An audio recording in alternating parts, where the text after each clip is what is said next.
다 같이 히브리서 2장 3절 말씀을 같이 찾겠습니다. 히브리서 2장 3절입니다. 네, 오늘부터 이제 이번 학기 이제 마지막까지 이제 성경에서 말씀하시는 구원과 관련돼서 공부를 할 터인데요. 정말 중요하잖아요. 이 구원의 교리가 우리 인간에게 있어서 가장 중요한 것 중에 하나가 구원의 교리인데 한번 좀 할 수 있는 한 좀 꼼꼼하게 확인해 봤으면 좋겠습니다. 우선 히브리서 2장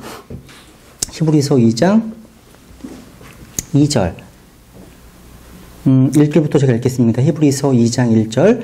그러므로 우리는 마땅히 우리가 지금까지 들은 것들에 더 열심히 주의를 기울여야 하리니 이것은 언제라도 그것들이 우리에게서 빠져나가지 못하게 하려 함이라.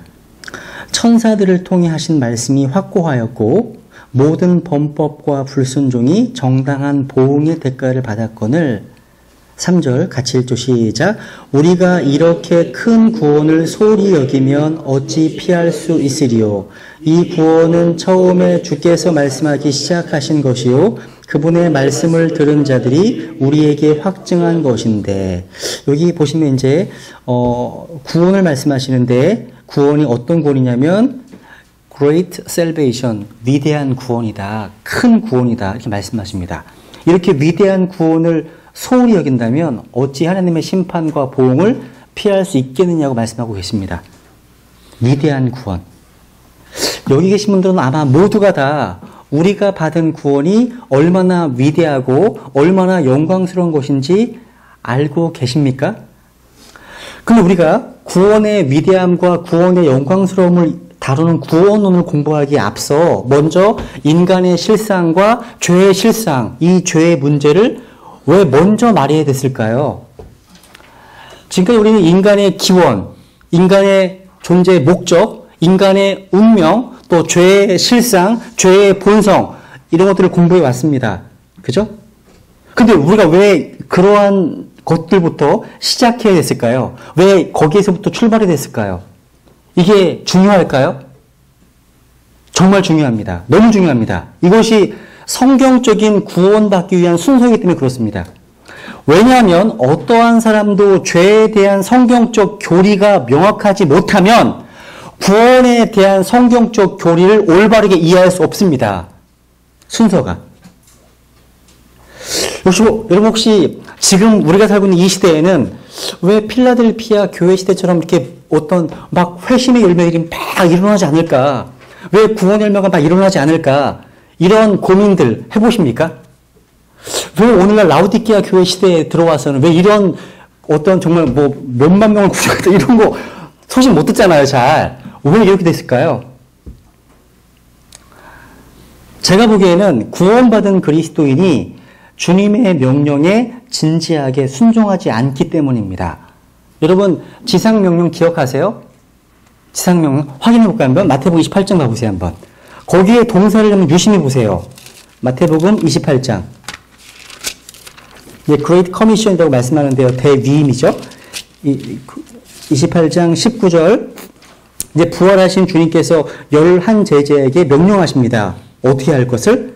19절 그러므로 너희는 가서 그 다음에 모든 민족들을 가르치고 아버지와 아들과 성령의 이름으로 그들에게 침례를 주며 무엇이든지 내가 너희에게 명령한 모든 것을 그들에게 가르쳐 지키게 하라.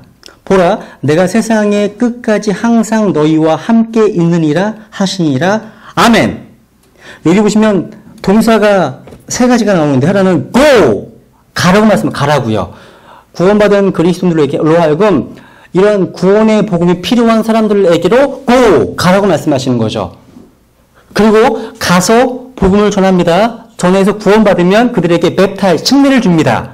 침례를 주고 나서 끝난 것이 아니라요. 그 다음에 주님께서 우리에게 명령하신 것들을 가르치라. 티칭. 이게 계속 선순환되는 게 필요한 거예요. 그러니까 가서 복음 전해서 침례를 주고 그리고 주님께서 우리에게 명령한 것, 기록된 모든 것이 아니라 주님께서 우리에게 명령한 것입니다. 그 명령한 것 중에 한 가지가 바로 복음 전파에 대한 명령이에요. 그러니까 복음이 필요한 사람들이 갑니다. 꼭 갑니다. 순종해야 됩니다. 가서 그들에게 복음을 전해줍니다. 침례를 줍니다. 그리고 나서 뭘 제일 먼저 가르쳐야 하냐면 어떻게 구원받아야 되는지를 먼저 가르쳐야 됩니다. 어떻게 복음을 증명할 것인지를 가르쳐야 됩니다. 그래서 그들로 하여금 또 가서 침례를 주고 또 가르칠 수 있도록 하기 위해서 이게 계속 영적으로 재생산되는 거거든요. 이게 필요합니다. 필요해요. 근데 균형이 좀 필요한데 하나님께서 주님의 몸된 교회에서 함께 하시잖아요. 그러니까 우리는 밖에 나가서 가서 전합니다. 그것도 있지만 교회로 오라고 할 수도 있습니다. 두 가지가 있어요. Come and see. 와서 보라. 요한복음 1장에서 말씀하신 것처럼 와서 보라. 이런 말씀도 있지만 go, 가라고 말씀하십니다. 눈물을 흘리며 씨를 뿌리러 뭐 하는 자요? 나가는 자는 정령 기쁨으로 하늘 거둔다고 말씀하시잖아요. 나가야 됩니다. 가야 됩니다. 또 데리고 와야 됩니다. 초청해야 됩니다. 제가 아까 차를 타고 오면서요. 참 너무 잘해요. 거기 일반 교회인데 어린이들 친구 초청잔치를 하잖아요. 눈에 확 들어와요. 왜냐하면 제가 5월달부터 저희 교회에서 어린이 친구 초청잔치를 저희도 하거든요. 그런데 유심히 신호등 앞에서 이제 오른쪽이 큰 교회거든요. 문이 다 열려 있고요. 주일학교 교사들이 나와서 티켓 두르고 이제 친구들 오는 걸 대비해서 서로 이제 정말 환영해 주려고 나와 있어요. 그리고 문 들어가서 딱 보니까 그쪽에 보니까 나이 드신 한 30대, 40대 되신 분들이 자매님들은 한복 입고 계시고요. 또 남자분들은 정말 정장 차림을 딱 아이들을 어떤 맞이하는 그런 게 보이는 거예요. 큰일 났다. 다 뺏겼다. 저기서 이제 가까운 데가 여기서. 그러니까 우리에게는 복음이 있습니다. 생명의 말씀이 있습니다. 하지만 그 생명의 말씀을 전하기 위한 어떤 형식과 모양과 어떤 조직과 이런 것들이 배워야 되겠다. 개인적으로 저는 그런 생각이 들었어요. 마치요, 여기 7층과 8층 사이에 전도지가 많이 쌓여 있어요. 쌓여 있어서 그 전도지 안에 정말 생명의 말씀이 들어있잖아요. 그런데 이 전도지가 너무나 낡고 오래다 보니까요, 누렇게 떠 있어요. 일반적으로 정말 찾는 사람이 아닌 사람이라면 전도를 줬을 때 받는 것보다는 안 받을 확률이 훨씬 높습니다. 그 모양 때문에요. 모양도 중요하구나. 그러니까 우리 안에 생명이 있잖아요. 생명이 있는데 이 생명을 드러내기 위해서, 표출하기 위해서 우리의 모습도 무척 중요하잖아요. 그래서 왜 우리가 복음 전할 때 깨끗하게, 단정하게 옷 입고 나가라고 하잖아요? 우리는 누구를 대표하죠? 나의 구주이신 만왕의 왕을 대표하기 위한 그리스도에서 부름받은 사람들이잖아요. 그런데 내가 헐렁헐렁해 추리닝 입고 나가가지고 다녀봐요. 이거 정말 주님의 명예를 손상시키는 거잖아요. 마치요, 제가 공건 장교에 있을 때 월급 명세에 뭐가 나오는지 아세요? 장교들에게 나오는 게 있어요. 뭐가 있냐면 품위 유지비가 있어요. 장교로서의 품위를 손상시키지 말라는 뜻에서 품위 유지비로 그래도 꽤 나왔었거든요. 우리도 장교잖아요. 주님의 장교이고요. 주님의 군사잖아요. 그런데 요즘 그리스도인들 보면 제가 보기에 막 낯뜨고 하는 게 너무 많아요. 그러니까 이런 거죠. 저는 지하철에서 복음 전하는 거 정말 적극 찬성합니다. 찬성하는데 정말 냄새 막 나고요. 허름하게 옷 입고 다니면서 거의 삿대질하면서 복음 전하는 분들이 보셨어요 혹시? 마음속에서 막 되게 답답한 거예요. 막 들어와가지고 당신 예수님은 지옥 간다고 막 이렇게 막 따지면서 전하는데요. 막 우리 주님께서 얼마나 저 때문에 복음이 가로막힐 수 있지 않을까. 우리는 예절을 갖춰야 돼요. 예의 바려야 돼요. 그러니까 우리가 믿고 있고 우리가 섬기는 주님을 소개하기 앞서 우선 나를 받아들이지 못하면 내 안에 계신 주님을 어떻게 받아들이겠습니까? 나를 싫어하는데 내가 믿는 주님을 좋아하겠습니까? 순서가. 그래서 복음서에 보시면 그 가다라 지방에 마귀 들린 자 기억하시죠? 그 사람이 주님을 만나서 마귀가 쫓겨나게 되고 아주 건전한 정신으로 돌아와서 옷도 입고 차려 있잖아요. 그죠? 그래서 주님께서 나 주님 따르기를 원합니다 하니까 주님께서 뭐라고 말씀하십니까? 가라. 하시면서 너의 친족에게로 가라 하시면서 하나님께서 얼마나 위대한 일을 행하셨는지를 말을 하고요. 그런데 똑같은 내용을 담고 있는 다른 복음서에 보면 누가복음에 보면 가서 주님께서 얼마나 위대한 일을 행하셨는지를 보이라고 말씀하십니다. 두 가지가 다 필요해요.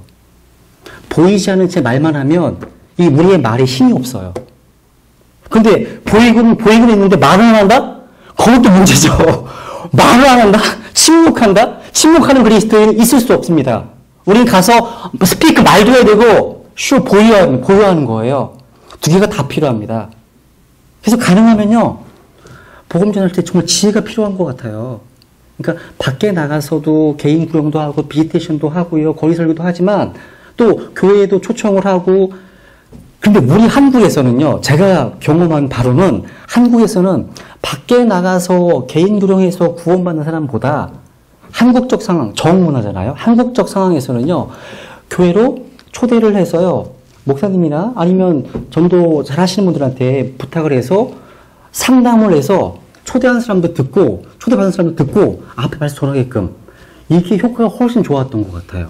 한국적 상황에서는 이런 방향 그러니까 다 시도해봐야 되겠지만 우리나라 어떤 상황에서 가장 효과적인 게 뭘까 이런 고민들 되게 많이 했었거든요.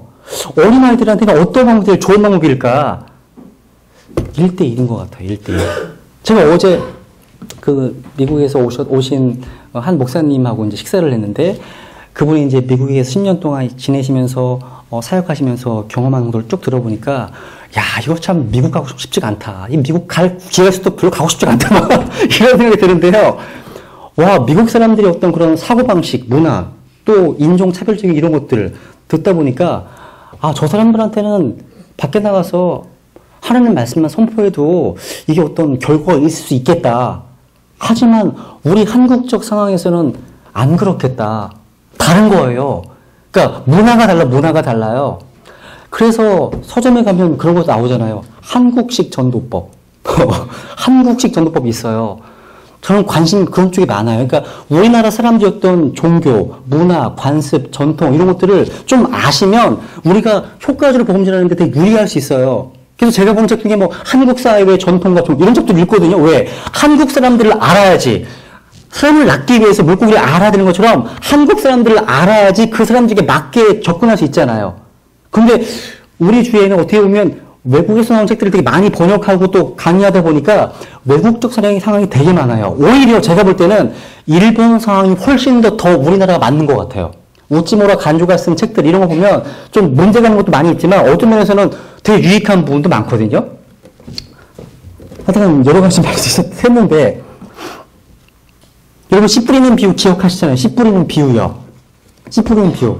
우리가 복음 전할 때 밭을 갈아야 된다는 말, 밭을 갈아야 된다. 경작해야 된다. 정말 필요해요. 밭이 갈아져 있지도 않은 상태에서 복음 뿌린다? 사산됩니다. 열매가 없어요. 딱딱한 마음?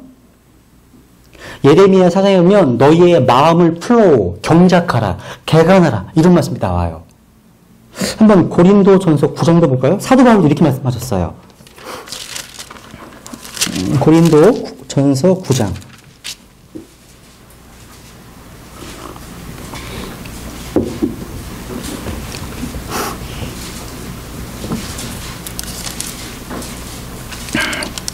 고린도전서 9장 10절 보세요. 10절. 고린도전서 9장 10절. 아니면 전적으로 우리를 위해 그것을 말씀하시느냐. 그 다음 틀림없이 이것은 우리를 위해 기록되었나니 밭을 뭐하는 자요? 가는 자는 밭을 가는 자는 소망 중에 갈며 소망 중에 타작하는 자는 자기의 소망에 참여하는 자가 되어야 마땅하니라. 밭을 가는 자. 여러분 주위에 거리로 나가셨습니다. 근데 밭이 갈려있는 혼을 만났다? 그 혼 구원받을 수 있습니다. 최근에 저희 교회에 오셔서 구원받으신 분들도요. 밭이 갈려져 있었기 때문에 순수하게 복음을 받아들이겠다고 결단하신 분들이시거든요. 밭이 갈려있지 않으면 밭을 가는 일을 해야 됩니다. 그게 뭔지 아세요? 그게 바로 하나님의 살아계심, 죄의 문제, 하나님 앞에서의 나의 죄악의 문제에 대해서 드러내는 게 필요해요. 이 죄의 문제, 심판의 문제, 지옥의 형벌의 문제 이런 것들을 통해서 다시 갈아져야 돼요. 이게 필요해요. 오늘날은 필요해요. 그러니까 하나님이 없다고 믿는 사람들, 하나님이 없다, 하나님 안 계셔, 이런 사람들에게는 먼저 밭을 가는 게 필요해요. 그러니까 이런 상황 가운데서 복음이 방해받는 거예요. 열매를 많이 못 맺는 거예요. 그거 기억나세요? 고린도 후서 4장 4절에 보면요, 이 세상 신이요, 믿지 않는 자들의 뭐를 가렸다고요? 마음인데요. 영어로 그 마음이 뭔지 아세요? 그 마음이 하트가 아니에요. 하트가 아니에요. 믿지 않는 자들의 minds. 이게 뭐예요? 이게 마음을 번역했지만 실제 이건 좀 지성을 얘기해요. 지성이요. 믿지 않는 자들의 마인드를 블라인드 가르기 때문에 그리스도의 영광스러운 복음의 빛이 비치지 못했다. 하지만 구원받은 그리스도인들은요, 하나님께서 구원받은 사람들의 그 하트, 마음에요, 하트에 빛을 비추셨다 말씀하십니다. 사탄은 이 마인드를 마인드를 아예 블라인드 하는 거고요. 하나님은 우리의 하트에 관심이 있어, 하트. 이게, 이번 고린도서 4장 4절에 나오고요. 두 구절 후에는 마음이 나와요. 한번 비교해 보세요. 마인드, 하트. 그래서 우리는 밭을 가는 문제, 이 문제를 소홀히 하기 때문에 이런 열매를 많이 거두지 못하는 것이 아닌가 생각합니다. 여러분, 밭을 갈고 경작한다는 것은요, 하나님께서 보시는 죄 문제 때문에 마음이 부서집니다. 마음이 깨어집니다. 나의 죄가 예수님을 죽게 만들었구나라는 그런 것 때문에 마음이 아파하는 것, 그 마음이 복음을 받을 수 있는 그런 마음이라는 거예요. 근데 오늘날 이런 부정적인 메시지를 충분히 전하지 않기 때문에 복음이 복음되지 않았다는 겁니다. 그래서 오늘날 올바르게 성경적 순서대로 복음을 전하지 않기 때문에 오늘날 그렇게 많은 사람들이 구원이 희미해요. 구원이 희미합니다. 그리고 구원이 너무나 구원이 있어 느슨해져 있습니다. 느슨해져 있어요. 그렇다면 이제 구원이란 무엇인가 아주 가장 중요하고 또 근본적인 교리를 한번 공부하려고 하는데요. 그럼 성경은 뭐라고 말씀하실까요? 한번 확인해 볼게요. 우선 디모데전서 2장 하나님의 뜻이 나옵니다. 하나님의 뜻. 디모데전서 2장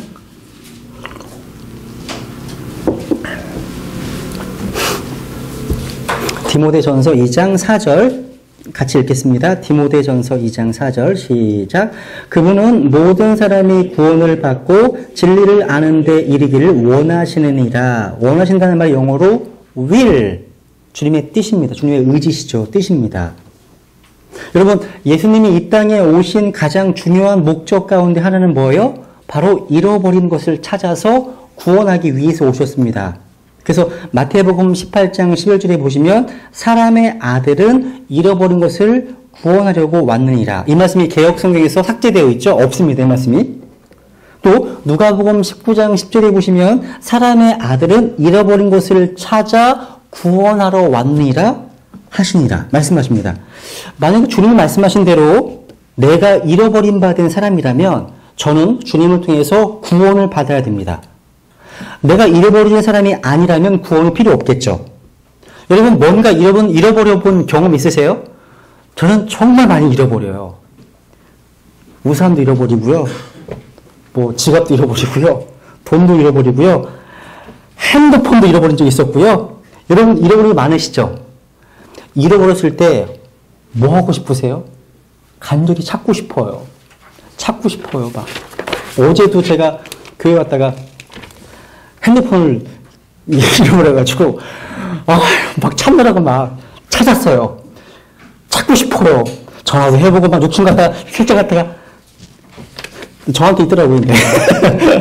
근데 여러분, 우리는 도대체 뭘 잃어버렸을까요? 여러분이 잃어버린 것 가운데 가장 소중한 게 뭘까요? 근데 가장 비극적인 것은 뭐냐면 내가 잃어버린 것이 무엇인지 모를 때입니다. 아예. 그게 더 비극적인 거예요. 인간은 타락하고 범죄함으로 인해서요, 하나님이 주셨던 에덴 동산을 잃어버렸습니다. 그리고 그 속에 있는 생명나무의 실과를 잃어버렸습니다. 그리고 그보다 더 큰 손실이 있다면 나를 창조하시고 나에게 생명과 복을 주신 하나님을 잃어버렸다는 거예요. 하나님은 언제나 거기에 서 계시고 말씀하고 계시지만 저는 더 이상 하나님을 만나볼 수도 없고 또 그분의 음성을 들을 수가 없게 되었다는 거죠. 영적으로 죽었기 때문에 하나님과 교제할 수 없게 되었다는 거예요. 그 대신 죄와 저주와 진노와 형벌과 죽음과 다가올 심판과 지옥, 이게 우리가 얻게 됐다는 거죠. 여러분 신문에서 그런 기사 종종 보지 않으세요? 전 자주 보는데 뭐 교차로나 신문에서 사람을 찾습니다. 키는 160cm고요. 충청도 사투리를 씁니다. 여자고요. 외모가 어떻습니다. 막 특징을 막 적습니다. 그리고 연락 주시면 후사하겠습니다. 보셨죠? 많이 보셨잖아요. 하나님은요, 저희들을 통해서 지금 사람을 찾고 계십니다. 찾고 계신 거예요. 여러분 찾으셔야 되는 거예요. 지금도 잃어버린 자를 찾으십니다. 에덴 동산에서 하나님 말씀 대신에 마귀의 말을 따름으로 인해서 죄악 가운데 빠진 인간은요, 하나님의 크신 사랑으로 다시 구원의 길이 열렸습니다. 며칠 전에 저희 그 둘째 아이 그 상윤이가요, 저한테 빠지더라고요. 하나님이 저한테, 아빠, 용납할 수 없어. 하나님이 우리 인간이 죄에 지을 거 다 아셨잖아. 어떻게 그럴 수가 있지? 다 아셨잖아요. 선악과를 만들면 이걸 먹을 것이다. 뱀의 시험을 빠져서 먹을 것이다. 아셨잖아요. 그러고서 죄의 싹슨 사망으로 말씀하시기는 부당한 것 같다고. 아닌 것 같다고. 교제 한마디 했습니다. 그래서 하나님께서 책임지셨지 않니? 하나님이 죽으셨지 않니? 그 문제 해결하시기 위해서 직접 책임지지 않으셨니? 이걸 거부하면 영원한 파멸밖에 없다. 좀 이해를 하더라고요. 좀 이해를 하더라고요. 예수님께서 잃어버린 자들을 찾아오셨습니다. 십자가에서 값을 지불하시고 다시 부활하셨습니다. 여기에는요, 인간의 의, 인간의 노력, 인간의 행위, 끼어들 틈이 없습니다.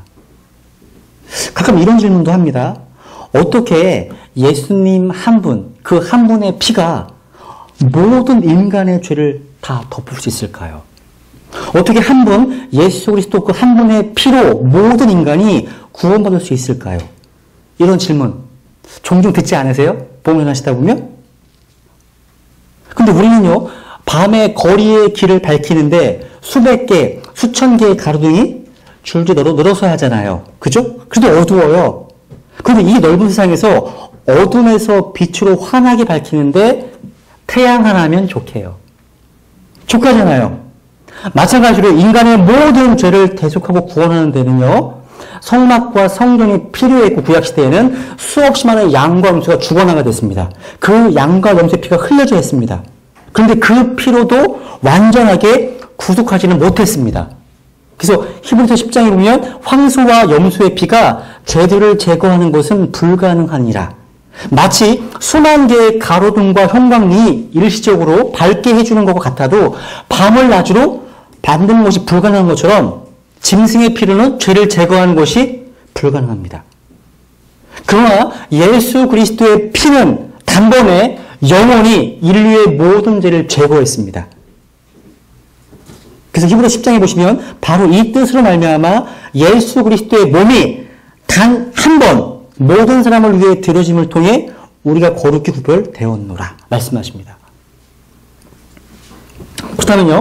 그렇다면 흔히 구원과 관련돼서 사람들이 쉽게 범하는 오류 좀 정리해 봤습니다. 첫 번째, 교회를 댕겨야 구원받는다. 첫 번째, 교회를 댕겨야 구원받는다. 그러니까 즉 교회 멤버, 회원으로 등록하면 된다는 거예요. 그래서 정기적으로 교회에 출석하면 된다. 답변해 보세요. 어떻게 얘기하시겠습니까? 지금 제가 거기 구조를 안 적어놨어요. 일부러 안 적었어요. 왜냐하면 거기 옆에다가 본인이 말씀을 적으라고 한 칸 띄워놓은 거거든요. 우리가 구원받으면 저절로 예수 그리스도의 몸된 교회의 멤버가 되시는 거 아시죠? 고린도전서 12장 13절 말씀하십니다. 우리는 예수님을 믿는 그 순간 성령 침례에 의해서 그냥 자동적으로 교회의 멤버가 됩니다. 여러분, 지역교회에 나간 것은요, 구원받기 위해서가 아니라 구원받았기 때문에 말씀을 배우고 성도들이 함께 모여서 주님을 섬기기 위해서 나가는 것입니다. 여러분, 구원받은 성도들이라면요, 모이기를 힘쓰라고 명령하신 주님의 명령에 순종합니다. 제가 엊그저께요, 전화 한 통 받았어요. 이분이 다짜고짜 정말론을 물어보시더라고요. 예수님이 재림하시는 곳이 시온산이냐고, 갑자기. 왜요? 이 지상 서울 시온교회에 주님 재림하시냐고 물어보시는 거예요. 예? 그렇게 배우셨나봐요. 근데 이분이 킹제임스 성경을 쓰는 교회에 다니신 분이셨어요. 그러니까 안 다니세요. 그래서 몇 구절 성경 읽어드리고 나서 혹시 교회를 왜 안 다니게 되셨어요? 여쭤봤더니 몇 가지 얘기하시는데, 첫 번째, 그 교회를 갔더니 경배를 중요하게 여기지 않으시더라고요. 무슨 얘기예요? 매일매일이 경배이기 때문에, 우리 성도들의 삶에 매일매일이 경배이기 때문에 특별히 주의 첫날 나와서 경배 드리는 것, 뭐 그게 중요하지 않다. 이런 것들을 참 이상하게 생각했다. 첫 번째 이유였고요. 또 한 가지는 교회에서 기도를 안 한대요. 기도를 안 하고 그냥 모든 모임이 진행되니까 이상했대요.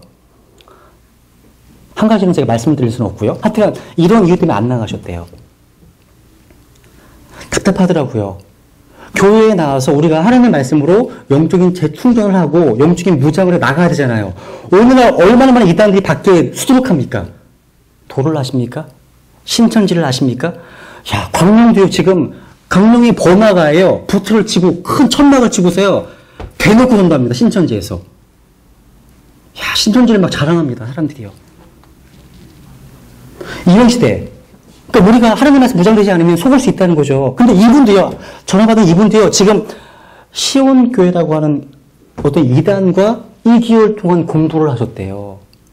분별도 못한 채. 답답했어요. 아, 그렇구나. 교회는 창세기부터 요한계시록까지 반복해서 계속 가르쳐야 되는구나. 그런 교회가 있을수록 강건해지는 거죠, 교회가요. 그죠? 그래서 교회 나오는 것은 저를 구원하고 저를 사랑해 주신 주님을 경배하기 원합니다. 그래서 나오는 거 아닙니까? 여러분, 구원은 받았는데 모임에 참여하지 않게 되면 큰 영적 손실을 입게 됩니다. 그 예가 뭐가 있을까요? 생각하다가 전 누가 떠오르는지 아세요? 오늘 딱 떠오르는 사람이 있어요. 도마예요, 도마. 찾아볼게요, 한번. 요한복음 20장 볼까요? 요한복음 20장. 모임의 중요성.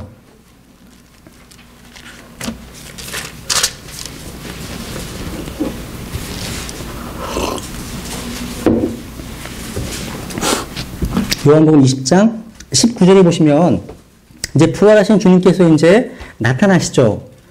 나타나시기까지는 이제 모든 제자들이 지금 절망과 낙심 가운데 빠져 있어요. 이런 상황이죠, 지금 현재. 그런데 19절에 보시면 그 뒤 같은 날, 곧 주의 첫날 저녁 때 제자들이 유대인들을 두려워하여 모인 곳에서 문들을 닫았는데, 지금 두려움 가운데, 절망 가운데, 낙심 가운데 있는 거예요. 근데 예수님께서 오셔서 한 가운데 서서, 야, 부활하신 분은 공간을 초월합니다. 그냥 들어오면 통과하죠. 서서 그들에게 이르시되 너희에게 평강이 있을지어다 하시니라. 그분께서 이렇게 말씀하시고 자기의 두 손과 자기의 옆구리를 그들에게 보이시니 그제야 제자들이 주를 보고 반가워하더라. 이 예수님께서 다시 그들에게 이르시되 너희에게 평강이 있을지어다. 내 아버지께서 나를 보내신 것 같이 나도 너희를 보내는가 하시니라. 그분께서 이것을 말씀하시고 그들을 위해 숨을 내쉬며 그들에게 이르시되 너희는 성령을 받으라. 너희가 누구의 죄들이든지 사면하면 그것들이 사면될 것이요 누구의 죄들이든지 그대로 두면 그것들이 그대로 있으리라 하시니라. 이러한 평강과 은혜와 어떤 성령 강림 이런 것들에 대한 축복을 참여하지 않았으면 못 받습니다. 그래서 도마가 보세요. 24절. 그러나 12제자 중에 하나인 디두모라 하는 도마는 예수님께서 오셨을 때 그들과 함께 있지 아니하더라. 이 도마가 오늘날 너무나 많이 있습니다. 주의 첫날 모임 가운데 있지 아니하고 혼자 있어요. 예수님 죽으셨어 하면서 절망하면서 낙심하면서 의심하면서 있어요. 이런 도마는 이런 축복 받았습니까? 못 받았습니까? 못 받았어요. 그러니까 25절에 보면 그러면 다른 수자들이 그 얘기를 해. 우리가 주를 보느라 막 흥분하면서 간증하잖아요. 의리를 나누잖아요. 그때 하였으나 그가 그들에게 이르되 내가 그분의 두 손의 못자국을 보고 내 손가락을 그 못자국에 넣으며 내 손을 그분 옆구리에 넣지 않고는 믿지 아니하리라 하니라. 모임에 축복이 있다는 거. 종종 수요일날 기도 모임 할 때 장기적으로 결석하신 분들 위해 기도하잖아요. 그분들이 영적 크나큰 손실을 입는 거예요. 이거예요. 우리 도마도요. 여드레가 지나서 다시 모임에 있었습니다. 그때 어떤 일이 벌어집니까? 주님을 봅니다. 만납니다. 나의 주, 나의 하나님이요. 고백합니다. 고백합니다. 모임의 중요성이 있는 거예요. 한번 묵상해 보세요. 그 다음에 두 번째, 세례를 받거나 침례를 받거나 주의 만찬과 같은 의식에 참여하면 구원받는다. 어떤 교회가 이런 교회가 있을까요? 침례교회를 빼고 대다수의 교회들이 이 세례를 구원의 조건이냐 가르치고 있다는 사실. 그리고 주의 만찬. 어떤 교회가 주의 만찬 받지 않으면 지옥 간다고 가르칠까요? 안상홍 증인입니다. 6월절이라고 해야죠? 그 6월절에 양잡 연수 잡는 6월절이 아니라요. 주의 만찬을 1년에 한 번씩 갱신해야만, 자동차 보험 갱신하듯이 갱신해야만 구원이 이렇게 유지된다고 가르칩니다. 이런 분들이 있어, 실제로요. 여러분, 침례를 받고 또 주에만 참여한 것은 구원받은 참여한 거죠. 구원받았기 때문에 침례는요, 하나님을 향해서 첫 번째 순종의 표식으로 받는 거예요. 또 선한 양심의 고백이라고 말씀하시잖아요. 이 침례와 주의 만찬은 이미 구원받은 그리스도인들에게 명령하신 두 가지 의식입니다. 여러분, 안상홍 증인회에서 이야기하는 6월절 지키라라고 명령하신 내용이 고린도전서 5장에 나와요. 실제로요. 우리가 6월절을 지키되 바울이 언급했거든요. 그래서 안 지키면 지옥이야. 어떻게 지킵니까? 1년에 한 번씩 빵과 포도즙을 그 어머니께서 주시는 거를 받아서 먹어야만 된대요. 그러면 1년에 한 번씩 안 받으면요. 안 된대요. 매달 받으면요. 안 된대요. 3년에 한 번씩 받으면요. 안 된대요. 성경에는요. 주의 만찬 얘기할 때 횟수에 대한 명시가 없습니다. 다만 너희가 이 잔을 마실 때마다 as of as 이렇게 되어 있거든요. 마실 때마다 한 달에 한 번 들릴 수도 있고요. 4달에 한 번일 수 있고요. 그건 지역교회가 자율적으로 결정할 문제죠. 저희가 한 달에 한 번씩 하고 있잖아요. 거짓입니다. 거짓이에요. 그죠? 그 다음에 세 번째. 새벽기도 같은 데 가면 주로 많죠. 계속 죄를 회개해야지 구원받는다. 계속이 포인트예요. 계속. 죄를 회개함으로 구원받는다. 여러분, 회개하고 믿으면 구원받죠. 앞으로 공부하게 되겠지만 회개에는 두 가지가 있습니다. 구원을 위한 회개가 있습니다. 생명에 이르는 회개가 있고요. 구원받은 이후에 교제, 하나님과의 교제를 위한 회개가 있어요. 두 가지가 있어요. 이걸 뒤집박해놔요. 하나님과의 교제를 위해서 회개를 하는 것들을 구원의 회개로 바꿔버립니다. 그 이단이에요. 계속 죄를 회개하는 것은요, 구원받기 위해서가 아니라 주님과, 구원받은 이후에 주님과의 올바른 교제를 위해서 하는 것이에요. 요한일서 1장 9절에 말씀하시잖아요. 우리 절 자백하잖아요. 여러분 혹시 구원받은 그리스도인들이 회개한 내용이 명시되어 있는 구절을 기억하시는 거 있으세요? 어떤 복음주의 교회에서는 구원받은 교회, 구원받은 그리스도인은 회개하면 안 된대요. 자백만 해야지. 이게 뭔 소리야 도대체. 회개하면 안 된대요. 그런데 성경에 구원받은 그리스도인들이 회개한 내용이 나온 거 혹시 기억나는 게 있으세요? 삭개오? 그럼 구원받을 때의 상황이죠, 그죠? 삭개오 말고 또 기억나 없으세요? 아무도 없으시네. 저는 지금 한 두 개 생각나는데요. 하나는 계시록 2장 3장이면 7교회 가운데 너희가 회개하지 아니하면, 교회에게 하신 말씀이시죠? 회개하지 아니하면 말씀하시잖아요. 또 하나는 아마 고린도 후서의 뒷부분이에요. 잠깐 봐보실래요, 한번? 기억난 김에 지금 기억났으니까 확인해보죠. 네, 고린도후서 12장 지금 바울이 염려하는 내용이 나오는데요. 고린도후서 12장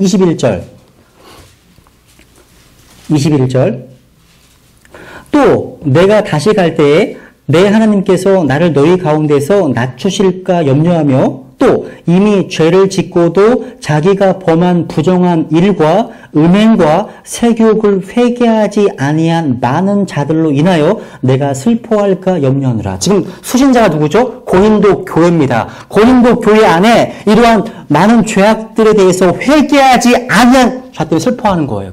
사도 바울이요. 그러니까 구원받은 그리스도인들도 뭐 해야 돼요? 회개해야 되겠죠. 이거 구원을 위해서 회개하는 거예요? 아니죠. 하나님과의 관계 회복을 위해서예요. 아이가 잘못하면 아빠 잘못했어 하는 것처럼. 이게 회개잖아요. 이거 나중에 회개에 대해서 공부할 때 살펴보겠습니다. 여러분, 마귀의 속임수 가운데 하나가 뭔지 아세요? 십자가의 대속이 불완전하다. 부분적이다. 이렇게 믿게 하는 거예요. 그래서 십자가 플러스 알파.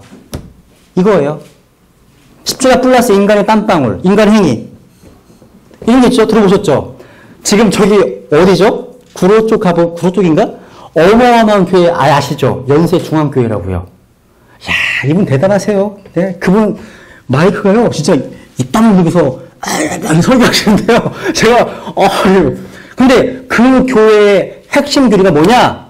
원죄는 용서받았지만 자범죄는 매 순간 회개해야만 구원받는다. 구원의 확신을 아무도 가질 수가 없어요. 그러니까 십자가의 대속이 불완전하다는 거예요. 완전하지 못하다는 거예요. 이단입니다. 근데 그 교회가 워낙 크니까 지금은 정통 기독교 안에 들어가 있어요. 워낙 새가 크니까요. 안타까운 거죠.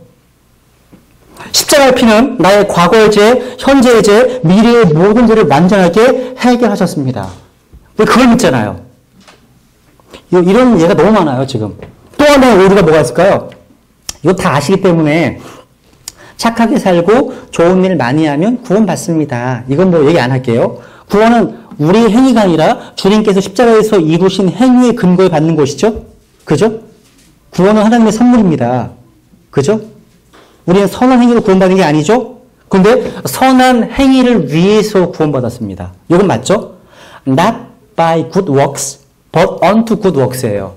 그러니까 우리가 구원받는 이유는 목적은 뭐예요? 선한 삶을 살게 하기 위해서 구원받는 거예요. 그죠? 그 다음 5번째. 방언을 해야 구원받은 거예요. 이거 좀 다 들어보신 내용이시죠? 그죠? 방언을 해야 구원받는다. 어제 저의 그 자매가 회사 앞에서요, 점심시간 때 식사하고 나서 좀 쉬러 밖에 나갔다가 베레아에 다니시는 분과 얘기를 하게 됐대요. 이분들이, 그러니까 베레아 아시죠? 베레아 그 귀신론. 그 베레아에 다니시는 어떤 분들이 그 회사 근처에 오셔가지고요, 전도지를 정말 열심히 나누어주고 계시더래요. 그래서 저희 자매는 점심 먹고 이제 좀 소화도 좀 시킬 겸 화창한 햇살을 좀 보기 위해서 나왔는데 만나게 된 거죠. 그래서 저희 자매는 물었답니다. 후원 받으셨어요? 후원 받으셨어요. 받으면서. 근데 그분이 대답하기를 약간 조금 머뭇머뭇거리다가 네, 그럼요. 그러시더래요. 네, 그럼요. 이상하잖아요. 그래서 그렇다면 구원받은 증거가 뭐예요? 이렇게 물어봤대요. 구원받은 증거가 뭐예요? 어떻게 자신이 구원받았다는 거 아세요? 그분의 답변. 제가 방언을 하기 때문이죠. 이게 답변이었어요. 제가 방언을 하기 때문이죠. 이런 분들 많다는 거예요. 방언은 믿는 자들을 위한 표적입니까? 믿지 않는 자들을 위한 표적입니까? 그쵸. 믿지 않는 자들을 위한 표적이죠. 그죠? 우리 육체적인 체험과 느낌을 강조하는 사람들은요, 구원을 하나님의 기록된 말씀 대신에 자신의 뜨거운 느낌, 감정을 앞세웁니다. 앞세워요.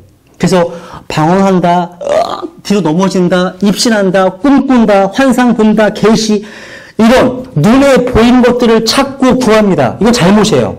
성경은 고린도 후서 5장 7절에서 우리가 믿음으로 걷고 보는 것으로 걷지 아니하노라. 바울이 말씀하십니다. 믿음으로 걷고. 구원은요, 우리의 감정과 상관없이 기록된 말씀을 믿음으로 받는 성령님의 역사입니다. 아니죠, 이것도. 6번째. 택함 받은 자들만 구원받습니다.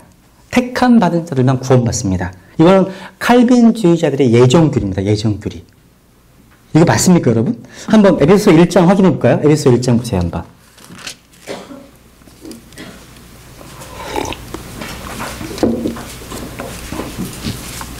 에베소 1장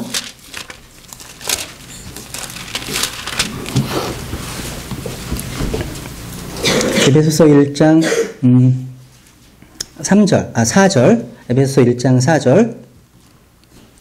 곧 우리가 사랑 안에서 자신 앞에 거룩하고 흠이 없게 하시려고 세상의 창건 이전에 그분 안에서 우리를 택하셨으며 자신의 크게 기뻐하시는 뜻에 따라 우리를 예정하사 예수 그리스도를 통해 자신의 아이로 입양하심으로써 나오죠.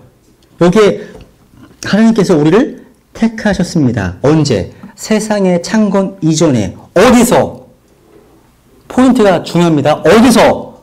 그분 안에서. 이게 제일 중요해요. 그분 안에서예요. 여기다가 아래다가 에베소서 2장 12절을 적어 놓으세요. 그분 안에서에다가요. 이게 뭐냐면 그리스도 밖에 있던 자들이었어요. 우리는요. 그리스도 밖에 있던 자들이 예수 그리스도를 믿음으로 그리스도 안으로 들어옵니다. 그래서 에베소는 성경에서 디인북 인, 안에. 이게 가장 많이 나와요. 인, 안에. 그러니까 그리스도 안에 들어온 사람들은 이미 세상의 창건 이전에 택하심 받은 사람들이에요. 우리가 구원받을 때 택하심 받은 거예요. 구원받을 때요. 왜? 그때 그리스도 안에 들어왔기 때문에. 중요한 겁니다, 이게요. 그 예정도요, 이미 구원받은 사람들을 위한 것이에요. 구원받지 않은 사람들에게 쓰인 용례가 없습니다. 성경에서. 예정이란 말 자체가요. 그리고 7번째. 이거는 구원파에서 많이 쓰는 말이에요. 정말 많이 써요. 깨달아야 구원받습니다. 깨달아야. 이거 참 깨달아야. 뭐예요, 그죠? 깨달아야 구원받는다는 말. 구원은 깨달음입니다. 구원은 깨달아야 합니다. 깨달으셨어요? 이런 말 많이 물어봐요. 그리고 이렇게 얘기합니다. 영접하는 것은 옳지 않습니다. 영접하는 것은 옳지 않습니다. 이런 말 되게 많이 해요. 구원파에서는요. 근데 우선 한번 확인해 볼까요? 고로새서를 볼까요? 고로새서 2장. receive. 근데 구원파가 다 그런 건 아니에요. 좀 극단적인 구원파에서 그러신다는 거죠. 2장 6절에 보면 그러므로 너희가 주 곧 그리스도 예수님을 받아들였듯이 그렇게 그분 안에서 걷되. 여기 보시면 너희가 주 곧 그리스도 예수님을 영접하였듯이 received. 받아들였다고 되어 있잖아요. 그죠? 근데 그렇게 얘기하는 이유 중에 하나가 이게 있어요. 시편 49편에 보면 존귀에 처하나 깨닫지 못하는 자는 멸망하는 짐승과 같다. 이런 말씀 인용하면서 깨달아야 한다. 감사합니다. 그리고 사도행전 8장에 보면 이디오피아 그 메시에게 복음전도자 빌립이 다가서면서 얘기하잖아요. 읽는 것을 understand, 깨닫느냐? 물어보잖아요. 깨닫느냐? 깨닫느냐? 근데 이분들이 가장 오해하는 구절이요. 앞에 보세요. 고린도서 1장 6절.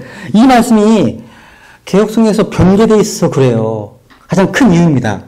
1장 6절 보시면 이 복음이 온 세상에 있는 것까지 너희에게 이르렀으며 너희가 그것을 듣고 진리 안에서 하나님의 은혜를 밑줄치세요. 안 그날부터 너희 안에서도 열매를 맺는 것 같이 열매를 맺는다. 이 말씀이 개역성에서 깨달은 날로부터 되어 있어요. 킹제임스 성경에서만 하나님의 은혜를 안 그날부터 이렇게 되어 있어요. 안다. 성경 여러분 깨달아야지 구원받습니다. 라는 말은 성경에 없습니다. 찾아보세요. 없습니다. 없어요. 믿어야 구원받습니다. 믿어야죠. 믿으면 깨닫게 됩니다. 믿음으로 온 우주 만물이 하나님의 말씀으로 창조됐으면 우리가 언더스탠드 깨닫잖아요. 맞습니다. 믿으면 깨닫는 거예요. 우리가 예수 그리스도의 십자가 사랑을 알고 믿으면 구원받습니다. 그리고요, 여러분, 구원은 죄사함만인가요? 구원은? 죄사함, 거듭남의 비밀, 이런 책 저희 집에 있는데요. 어떤 분들은 구원이 뭐냐 물어보면 죄사함입니다. 이 답변은 죄사함이라고요. 죄사함을 깨달아야 한다는 거예요. 근데 여러분, 죄사함을 구원의 전부로 보면 문제입니다. 구원은 다 이루어졌기 때문에 그렇습니다. 근데 구원을 죄사함으로 한정 짓는 것은 구원의 극단적 교리예요. 구원은요, 예수 그리스도를 통해서 죄로부터 벗어나는 거예요. 그것은 죄의 결과인 형벌에서부터 벗어나는 것이고요. 구원받은 이후에는 죄의 권능으로부터, 죄의 세력으로부터 벗어나는 것이고요. 나중에는, 미래에는 죄 자체로부터 벗어나는 것이 바로 구원이에요.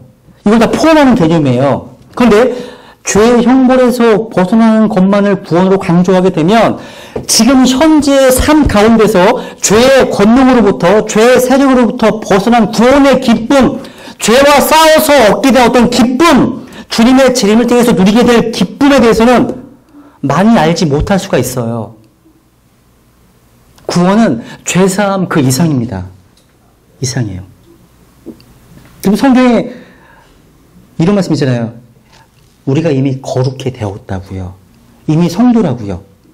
그런데 또 다른 성경에서 보면 너희는 내가 너희를 거룩하라 명령하십니다.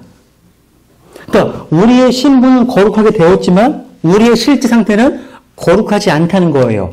우리의 신분은요, 사도 바울을 제 옆에 둔다 하더라도 저랑 똑같습니다. 100% 완벽합니다.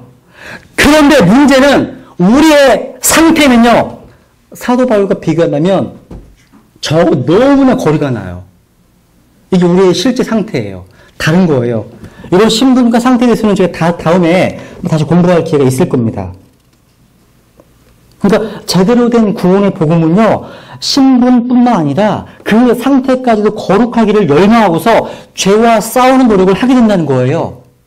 다 포함하고 있어야 된다는 거죠. 근데 또 이런 게 있어요. 저보고 구원 안 받았대요. 저보고요. 제가 저 구원받은 죄인입니다 하니까 구원 안 받았대요. 그래가지고 무슨 죄인이냐고, 죄인이라고 말하면 무조건 지옥 간대요. 그래서 제가 사도 바울은 자기 사역 말기에 디모데전서 1장에서 자기는 죄인 가운데 우두머리라고 말씀하고 있습니다. 이건 구원받기 전이 아닙니다. 말년에 디모데에 보낸 편지에서 그렇게 말하고 있는 것입니다.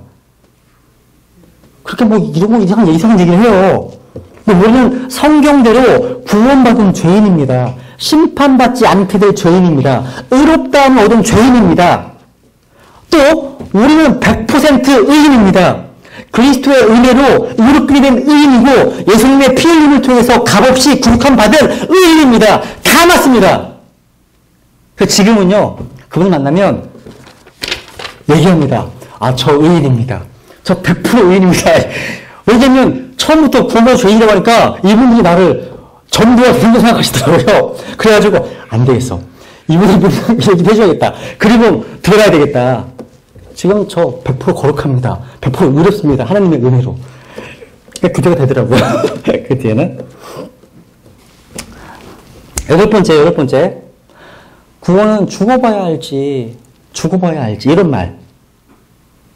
생각나는 구절 있으세요? 이런 분들한테? 구원은 죽어봐야 알지. 지금 알 수 있죠. 구원받은 거. 성경적 근거를 대세요. 딱 튀어나오셔야 되는데. 네? 너무 내가 얘기하면 그거 나와야지. 나와야죠. 요한일서 5장 13절에 말씀하시잖아요. 요한일서 5장 13절에 내가 하나님의 아들의 이름을 믿는 너희에게 이것들을 쓴 것은 너희에게 영원한 생명이 있음을 너희가 알게 하고 또 하나님의 아들의 이름을 너희가 믿게 하려 함이라. 나오죠? 현재 지금 너희에게 영원 생명이 있음을 알게 하기 위해서 이 서신을 기록해 놨다. 말씀하시잖아요. 모르면 그게 교만한 거예요. 성경을 안다고 하는데 모른다고 하면 비성경적인 거죠. 그리고 데살로니가전서 1장 5절에 보면 이는 우리의 복음이 말로만 너희에게 이르지 아니하고 권능과 성령님과 큰 확신으로 이르렀기 때문이니라. 이 말씀 많이 묵상하세요. 제 기억 가운데 참 힘든 것 중에 하나가 그거예요. 복음을 막 전해요. 복음을 전하는데 말만 하는 것 같아, 말만. 힘이 없어요. 하나님께서 함께 안 하시는 것 같아요. 성경에서 역사하지 않으시는 것 같아요. 이럴 때가 가장 힘들어요. 복음은요, 내 구변으로가 안 되더라고요. 말 잘한다고 되는 거 절대 아니더라고요. 성도님들의 기도와 성령님의 역사하심으로 구원받는 거예요. 정말 중요해요. 말로만 이런 것이 아니에요. 뭐라고요? 권능과 성령님과 무슨 확신이요? 큰 확신 밑줄 쫙 치세요. 만약에 천국 가는 본고사 시험 보면 이 문제 나요. 밑줄 치고서 가로에 들어간 알맞은 말은. 정답은 큰 확신입니다. 큰 확신. 그래서 우리가 현재 구원받은 사실과 현재 영원한 생명을 수용하고 있다는 사실을 알 수 있다는 거죠. 알 수 있습니다. 아홉 번째.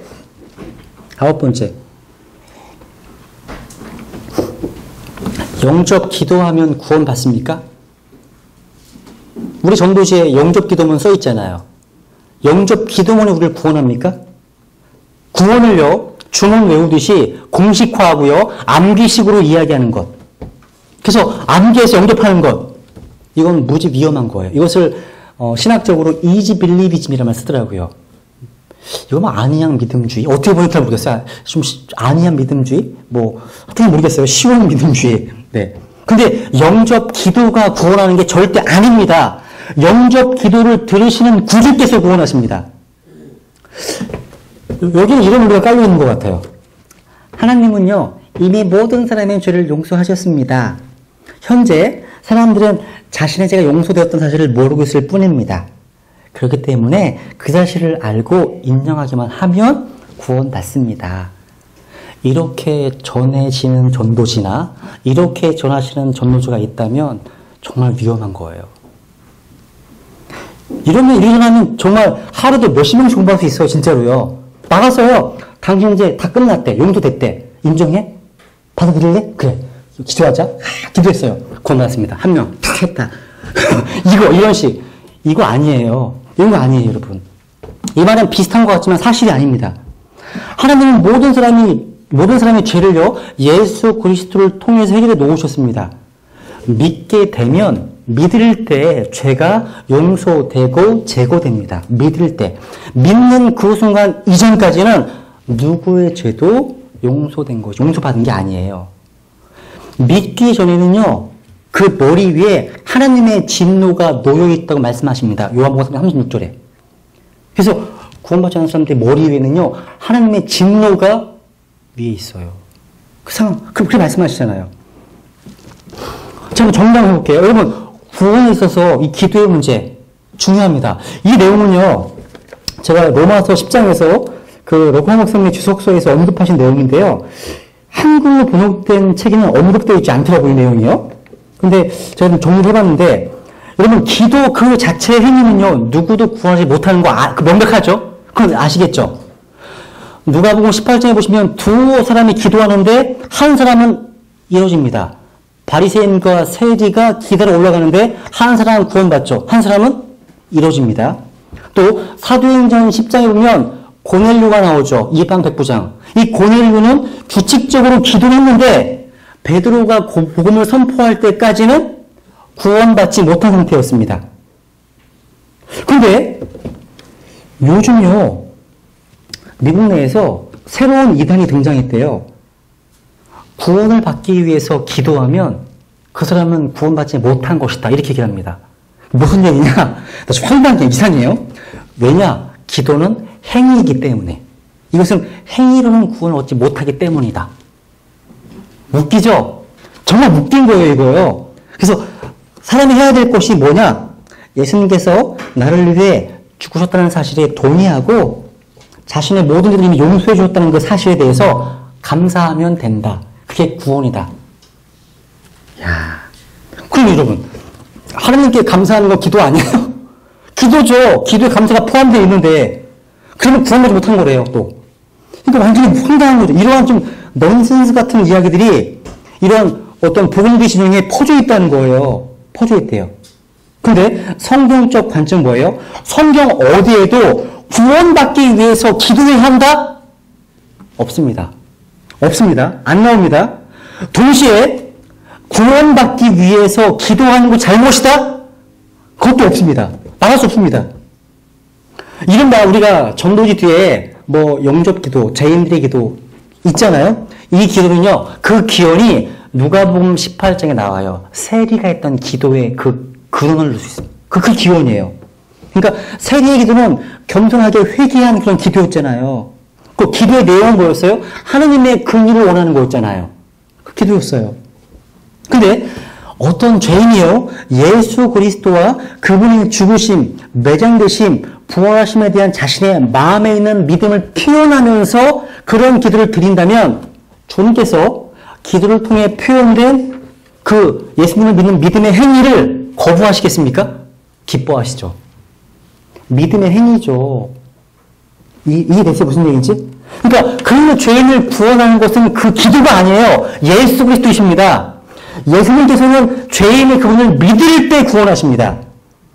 죄인에게 믿으라고 말씀하신 동의하신 주님께서 입으로 그분을 시인하고 그분의 이름을 부르라고 말씀하십니다. 근데 이 두 가지를 기도로 다 할 수 있어요. 다 할 수 있잖아요. 그게 기도하는 거예요, 여러분.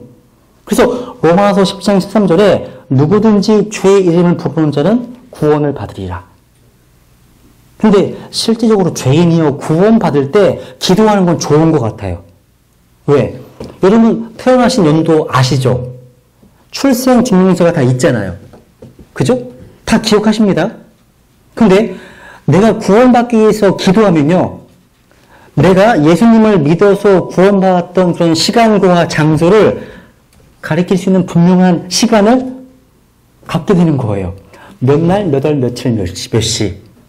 적을 수 있어요. 그 순간. 그래서 요번에 그 어린이 전도 집회, 어린이 친구 수련단체를 위해서 만들어진 그런 전도지가 6층에 있는데요. 필요하시면 가져가셔도 돼요. 그 뒤에 그 서명이 돼요, 서명. 서명하고 날짜가 적혀 있어요. 이걸 인정하고 믿고 기도했으면 서명하게 됐어요. 그걸 보면, 아, 내가 이날 구원받은 거구나. 알 수 있겠죠.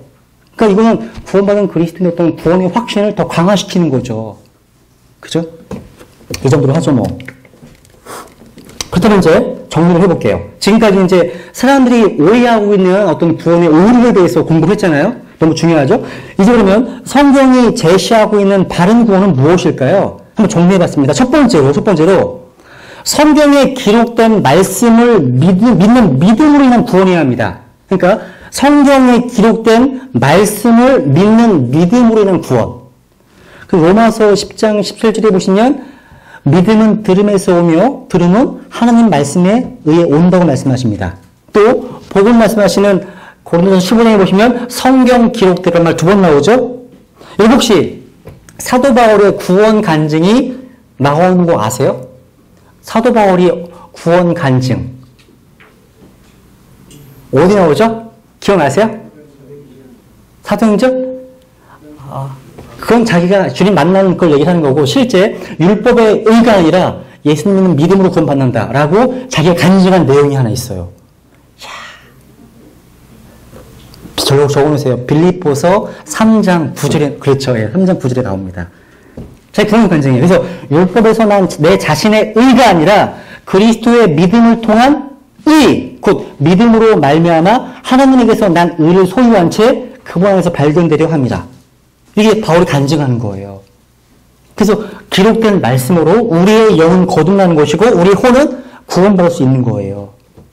그래서 야고보서 1장 18절에 보시면 그분께서 자신의 뜻에 따라 진리의 말씀으로 우리를 낳으셨으니, 야, 진리의 말씀으로 우리를 낳으셨다고 되어 있죠?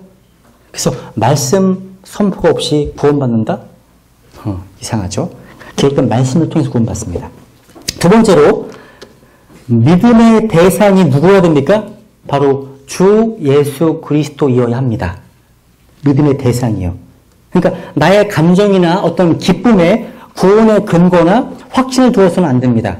여러분 닻을 내리는데 배 안에 드는 배가 있어요? 그래서 배가 안정되길 바라는 배가 있을까요? 닷은 배 밖에 튼튼한 곳을 골라내는 게 상식이잖아요. 맞습니다. 그래서 다른 사람 안에는 구원이 없습니다. 하늘 아래에서 우리를 구원할 다른 이름을 주지 않으셨습니다. 오직 예수님을 통해서만 구원받습니다. 그죠? 또 요한복음 1장 확인해 볼까요? 요한복음 1장 보세요. 1장. 밑줄을 쳐보세요. 그도요. 요한복음 1장 12절.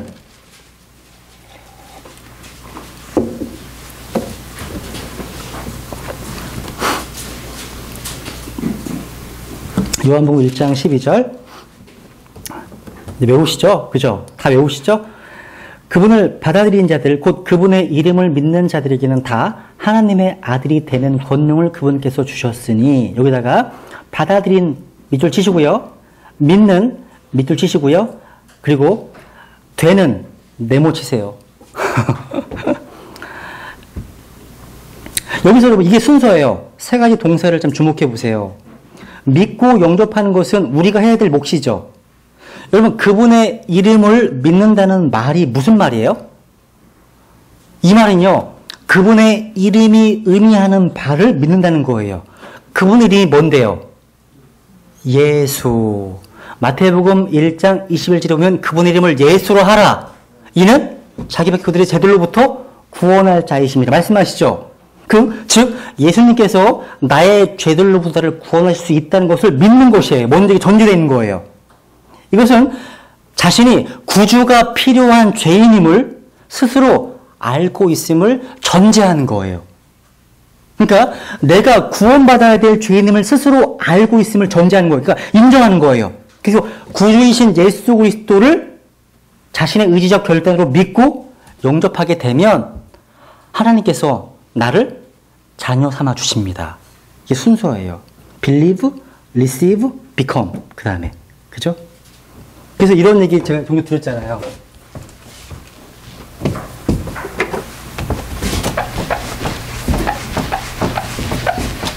예전에 제가 출애굽기 6월절 얘기를 하면서 언급한 것 같은데 예수 그리스도께서는 성경에 보면요. 세 가지 표현되어 있어요. 구주를 말씀하실 때 a savior. 그죠? 한 구주이시잖아요. 또 예수님께서는 요한일서 같은 데 보시면 더 세상의 구주라고 할 때요. 더 세이비어. 유일하신 분이니까 더가 붙었어요. 또 한 분이니까 어가 붙었고요. 이보다 믿으시잖아요. 그죠? 근데 이분이 이 사실을 믿는 것만으로 구원받을 수 없습니다. 이분을 내가 영접해서 내 안에 모셔들여서 이분이 바로 어떻게 돼야 돼요? My Savior. 나의 구주가 되어야지 구원받는 거예요. 나의 구주. 그래서 우리 믿음의 대상은 바로 예수 그리스도이어야 한다는 거. 세 번째로 성경에 계시는 바른 구원은요. 죄로부터의 구원이어야 합니다. 죄로부터의 구원. 이것은 지옥의 심판과 형벌로부터의 구원을 말합니다. 성경 여러분 구원 찾아보세요. 죄로부터의 구원만 나오는 게 아니에요. 가난으로부터의 구원, 재난으로부터의 구원, 위험으로부터의 구원, 재앙으로부터의 구원, 질병으로부터의 구원, 육신의 위험으로부터의 구원. 이러한 구원과는 다른 거예요. 이 구원은요. 그래서 마태복음 1장 21절에 죄들로부터의 구원이 나오죠. 여러분 베드로가 그 무리를 걷다가 빠졌잖아요. 그때 주님을 바라보면서 뭐라고 얘기하죠? 주여 나를 구원해 달라고. Save me 그러잖아요. 그 구원은 무슨 구원이에요? 지옥으로부터의 구원이에요? 그게? 그렇죠. 익사로부터의 구원이잖아요. 그렇죠? 익사로부터의 구원. 그러니까 문맥을 잘 보셔야 되겠죠. 성경에는요, 이 구원이 세 가지 시로 다 나와요. 세 가지가 다 나와요. 과거, 현재, 미래로 다 나와요. 마치 고린도후서 1장 10절에서 그분께서 이같이 큰 사망에서 우리를 건지셨고, 과거, 현재 건지고 계시며, 그리고 또 여전히 건지시리니 우리는 그분을 신뢰하노라. 이런 말씀들. 거기에 죄의 형벌로부터의 구원은 다 아시겠죠? 이미. 그 다음에 죄의 권능으로부터의 구원. 거기다가요 적어놓으세요 그냥. 로마서 6장 1절과 2절 그리고 로마서 7장 24절 25절 보면 현재 구원받은 이후에 내가 싸워야 할 죄, 승리해야 될 죄 이런 것들을 언급하고 있거든요. 이것은 죄의 권능으로부터의 구원을 말씀하고 있습니다. 그 다음에 죄의 존재로부터의 구원, 미래적인 거예요. 미래. 로마서 8장 23절에 보면 우리의 몸의 구속을 기다리고 있습니다. 그리고 주님 오실 때에 너희의 온 영과 혼과 몸을 흠없이 보존해 주시기를 구한다라고 바울이 기도합니다. 이게 구원의 완성입니다. 세 가지가 다 포함되어 있습니다. 그죠? 기억하시면 좋겠고요. 네 번째로 성경이 말씀하시는 구원은요. 예수 그리스도의 십자가의 죽으심과 피, 부활을 믿는 믿음이어야 합니다. 예수 그리스도의 십자가의 죽으심과 피, 부활을 믿는 믿음. 한번 제가 질문해 볼까요? 예전에 제가 좀 했던 것 같은데 한번. 고린도전서 15장 2절과 3절에 보면 복음의 요소가 세 가지 나와 있잖아요. 어떠한 사람이 자기는 나의 죄 때문에 예수님의 십자가의 죽으심과 멸장되심과 부활하심을 믿었습니다. 그런데 예수님의 피는 믿지 않았대. 피는 믿지 않았대요. 근데 이 세 가지를 믿었대요. 이 사람 구원받았습니까? 구원받지 않았습니까? 말이 안 되죠, 사실. 그죠? 이게 말이 안 되는 건데, 누가 그렇게 얘기를 했어요, 저한테. 물어본 거예요. 고린도 15장에 복음을 기도할 때는 피는 안 나오잖아요. 안 나오는데 거기는 죽으심과 멸장되심, 부활하심만 나오잖아요. 이것은 헛되이 믿지 않아. 분명 믿는다. 근데 피는 내가 모르겠다. 피는 아예 인정 안 해. 배제시켰어요. 그것만으로 구원받을까요? 그 숙제예요, 숙제. 다음 주 숙제.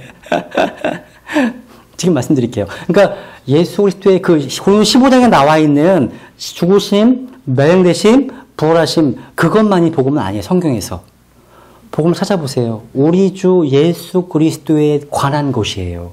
로마서 1장 3절에 보시면 그분의 성육신부터 다 시작돼요. 그러니까 우리가 구원은 뭐냐면 예수 그리스도와 그분께서 십자가에서 하신 사역을 믿는 거예요. 그러니까 예수 그리스도와 그분의 인격과 그분의 사역을 행하신 일 다 믿는 거예요. 믿는 거예요. 그죠? 그러니까 거기 15장에 보면 예수님께서 번역 안 했지만 어떻게 죽으셨는가 하오란 말 나오잖아요. 거기에 피도 다 포함되어 있는 거예요. 다. 언제 기회 되면 말씀드릴게요. 우선 그래서 많은 이제 형식적인 그리스도인들은요. 이 세 가지를 믿는다고 하지만 성경대로 믿지 않습니다. 많은 크리스찬들이라는 분들이요. 믿는다고 그래요. 근데 성경대로 믿지 않습니다. 성경은 지적인 동의나 머리로 아는 것을 구원받았다고 말하지 않습니다. 머리와 마음은 몇 센치 차이 안 나잖아요. 그런데 하늘과 지옥 차이예요. 그죠? 복음의 핵심은 이 세 가지입니다. 하나라도 빠지면 복음이 아닙니다. 그래서 제가 여쭤봤잖아요. 로마 카톨릭 교도들 가운데서 이것을 믿는 사람들이 대다수입니다. 믿어요. 세 가지 다 믿어요. 근데 이분들은 왜 구원받지 못했습니까? 왜? 성경대로 예수 그리스도의 피만이 우리의 죄를 씻을 수 있는 유일한 대속물임을 믿지 않고 다른 것들을 더하기 때문에 못 받습니다. 유일한 거예요. 유일한 해결책이잖아요. 성경대로에서 걸려요. 성경대로 걸리는 거예요. 그래서 계속적으로 미사를 드립니다. 또 일곱성세를 드리고요. 성경대로에서 걸리죠? 또 유대인들처럼요. 예수 그리스도의 신성, 하나님 되심을 거부하면 구원받지 못합니다. 못합니다. 예수님께서 주님이시라고 하는 사실 믿지 않으면 구원받지 못합니다. 그래서 유대인들은 구원 못 받는 거예요. 그래서 여호와의 증인들도 구원받지 못합니다. 다 믿어 이 사람들도요. 피의 의미도 다 알아요. 다만 예수님을 하나님으로 인정하지 않습니다. 구원받지 못합니다. 로마 10장에 너희가 주 예수를 입으로 시인하고 주 예수, Lord Jesus. 예수님은 주님이십니다. 예수님은 하나님이십니다. 중요한 거잖아요.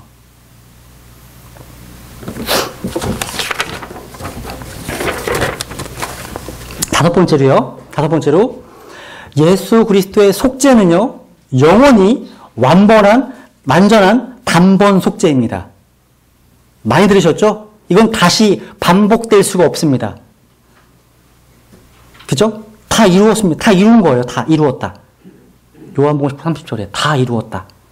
유다는 이 믿음을 가리켜서 성도들에게 단 한 번 전달된 믿음을 위해 너희가 힘써 싸우라. 단 한 번 전달된 믿음을 위해서. 확인해 볼게요. 히브리서 9장을 볼게요. 히브리서 9장. 성경 구절만 확인해 볼게요. 밑줄만 치세요. 히브리서 9장. 제가 지난 학기 때, 그러니까 지난 신학원 1기 졸업생들 공부할 때는요, 이 구원을 공부할 때 굉장히 딱딱하고 교리적이고 이론적인 게 되게 많이 나왔어요. 여러 가지 이론도 많이 얘기했고요. 이번 신학원 때는 그런 거 다 뺐어요. 혹시 그런 정말 조직신학, 진짜 일반 신학대학생이 조직신학을 원하시면 그걸 들으시면 되고요.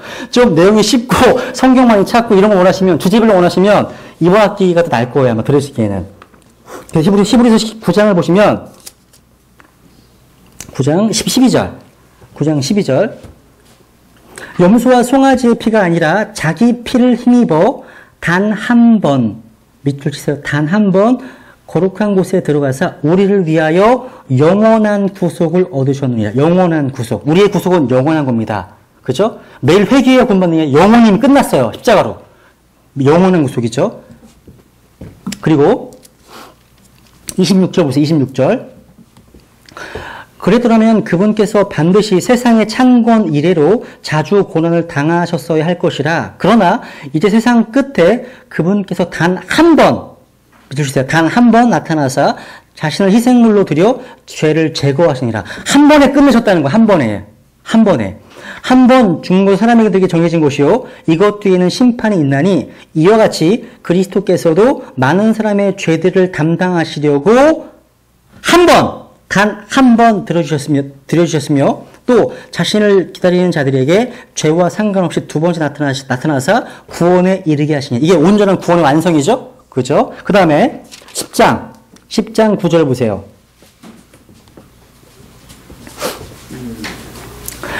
그뒤에 그분께서 이르시기를 오 하나님이여 보시옵소서 내가 주의 뜻을 행하러 오나이다 하셨으니 그분께서 첫째 것을 제거하시면 율법입니다. 구약 제거하시면 둘째 것을 세우려 하심이라. 바로 이 뜻으로 말미암아 예수 그리스도의 몸이 단 한 번 영원히 미사드릴 필요 없어요. 영원히 했어요. 단 한 번 영원히 들어짐을 통해 우리가 거룩히 구별될 것입니다. 아니죠. 되었노라. 이미 완성입니다. 구원이 이미 완성됐어요. 구별되었노라.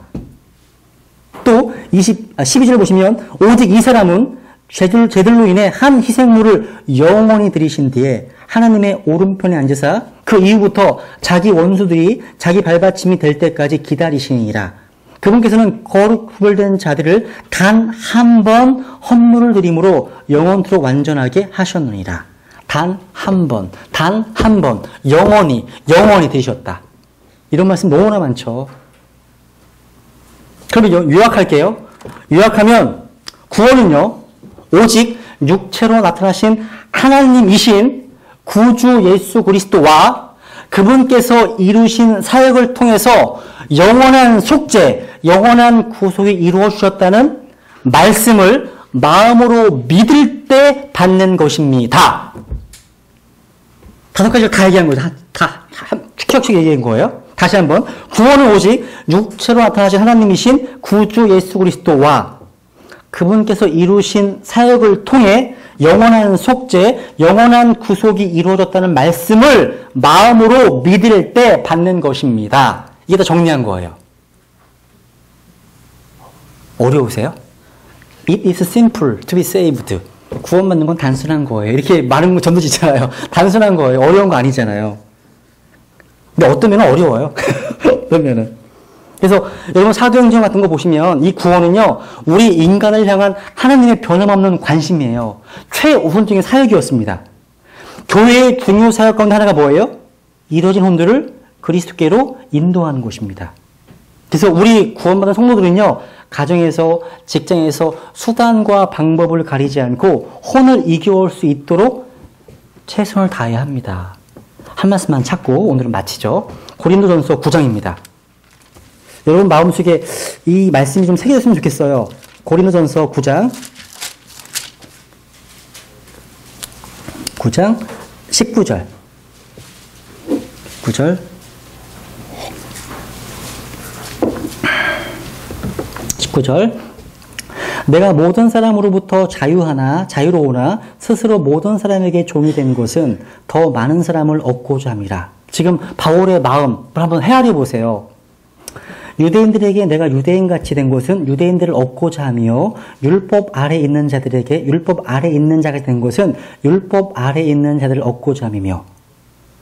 저 말씀 읽을 때마다 생각나는 사람이 항상 있어요. 허드슨 테일러.